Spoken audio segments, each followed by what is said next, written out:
Ne pas sans savoir qu'en 1993, le RPG a remporté les élections présidentielles. Le RPG n'était pas allié à quoi que ce soit, il n'y avait pas Arc-en-Ciel dessus. On était plus fort que le pays par le peuple. Mais on avait remporté les élections.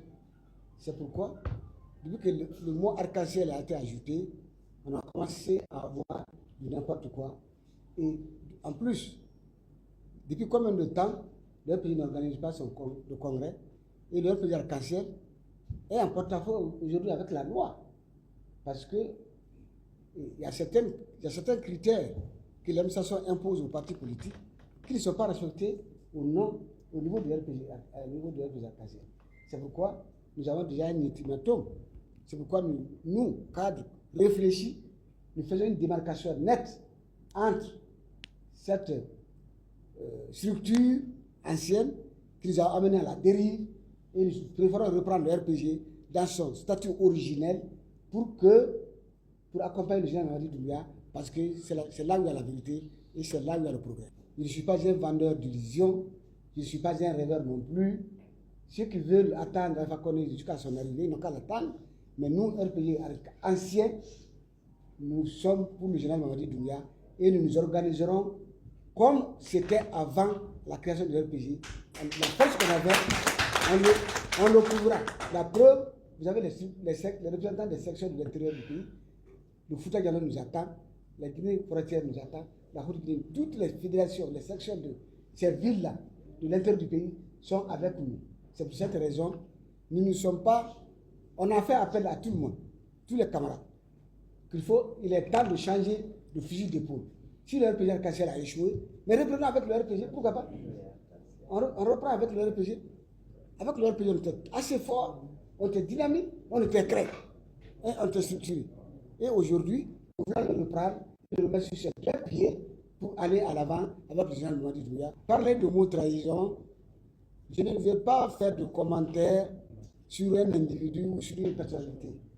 Parce que quand vous analysez la gestion des 11 années, vous allez savoir qui a trahi qui. La preuve, vous avez vu la photo de Fatou Bangla ici.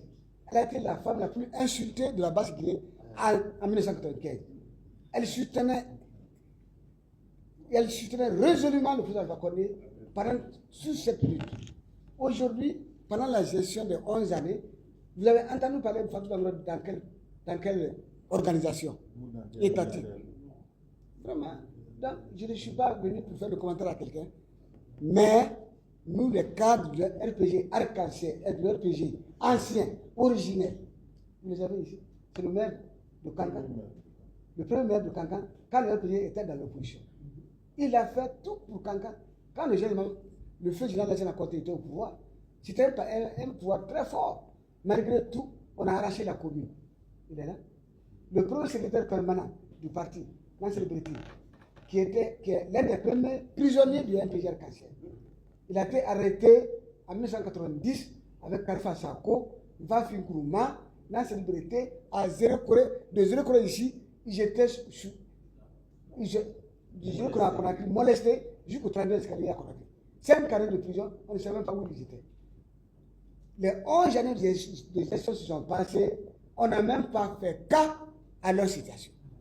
La secrétaire particulière de notre ancien patron, Mme Acha Kamara, elle a fait 20 ans de secrétariat particulier du parti. Parfois, elle faisait des nuits blanches pour faire des papiers. Pendant 20 ans, les secrétaires particuliers. Nous avons géré 11 ans. Acha Kamara n'a même pas été affecté dans un département comme secrétaire, à plus forte raison. Donc, c'est pourquoi, quand vous parlez de transition, c'est-à-dire que c'est même ridicule. On ne sait pas qui a trahi qui.